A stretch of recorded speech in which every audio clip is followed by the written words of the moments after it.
হবিগঞ্জের চুনারুঘাট উপজেলার ৮ নং সাটিয়াজুড়ি ইউনিয়ন পরিষদের অন্তর্গত আলাপুর গ্রামের করাঙ্গি নদীর ব্রিজ থেকে সোনাজুড়া গ্রামের মোহাম্মদ আলী হোসেনের বাড়ি পর্যন্ত প্রায় অর্ধ কিলোমিটার সরকারি রাস্তা কেটে খাল খনন করে ফসল ও গাছপালা নষ্ট করার অভিযোগ উঠেছে একদল দুষ্কৃতকারীর বিরুদ্ধে।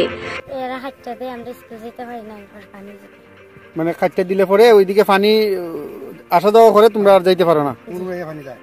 তো এইভাবে কতদিন স্কুল বন্ধ হয়েছে? এটা 3টা গ্রামের প্রায় আসা যাওয়া। এখানে একটা স্কুল আছে, তারপরে এখানে একটা সরকারি ব্রিজ হয়েছে, প্রায় 3 কোটি টাকা বরাদ্দ রাখা ব্রিজ ছিল। তারপরে এখানে গত বছর আর আমরা ভালো রাস্তা, পানি অল্প পানিতে এরা খাইতে দিচ্ছে, এটা কিন্তু ক্ষয়ক্ষতি হয় না। অবশেষে আমরা কাছে বলতে আখাজোড়ার কিছু দুষ্ট প্রকৃতির লোক। আচ্ছা, এটা ওই যে পরবর্তী মুরব্বী নাম এরা উল্লেখ করবো।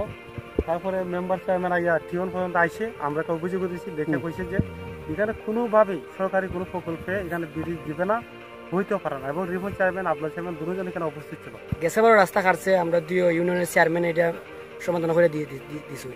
দেওয়ার পর এরা এবারও কাটছে, কাটার পরে যে আমরা ছোট ছোট বাচ্চা, আমি একজন শিক্ষার্থী, এই যে এরা সামনে প্রাইমারি স্কুল আছে, তো এরা 3-4 দিন স্কুল বদ্ধ হয়েছে। এই যে এরা 3-4 দিন স্কুল বদ্ধ হয়েছে ভাঙ্গার পরে, হ্যাঁ ভাঙ্গার পরে এই ক্ষতিপূরণটা দিব কেডায়?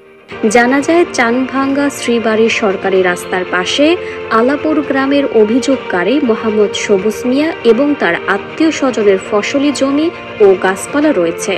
এসব ফসলাদি রক্ষায় তারা পালাক্রমে পাহারা দিচ্ছিলেন। গত 20 আগস্ট 2024 মঙ্গলবার দিবাগত রাত আনুমানিক 1টায় একদল লোক দেশীয় ধারালো অস্ত্রশস্ত্র নিয়ে উল্লেখিত স্থানে জড়ো হয়। রাস্তাটা নিয়ে সমস্যা তো আহাজোড়ার পশ্চিম পাড়ার মানুষের তারা জোর দেখায় খাট্টা দেয়। আমরা পাড়া যাওয়া রাস্তাটা রাখতে পারতেছি না, প্রতি বছরে খাট্টা দেয়, পানি আইলই তারা খাট্টা দেয়। প্রায় 10টা-12টা গ্রামের মানুষ এইদিকে যাতায়াত। আমরা বিকল্প আর কোনো রাস্তা নাই, রাস্তা শুধু আমরা একটাই।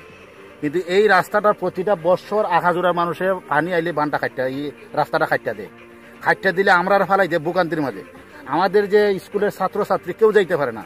আমার মেয়ে 2nd ইয়ারের পরে এদিকে হ্যাঁ স্কুল থেকে কলেজ থেকে আওয়ার সময় এখানে হ্যাঁ যে ভাবে লামছিল, যদি মানুষ না থাকতো আমার মেয়ে মারা গেল না।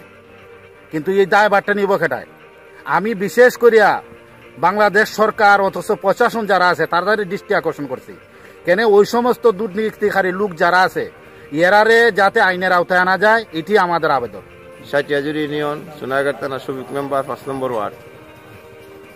বিশেষ করতে এই সানভাঙ্গা থেকে শ্রীবাড়ি রাস্তাটা অনেক মানুষ যাতায়াত করে।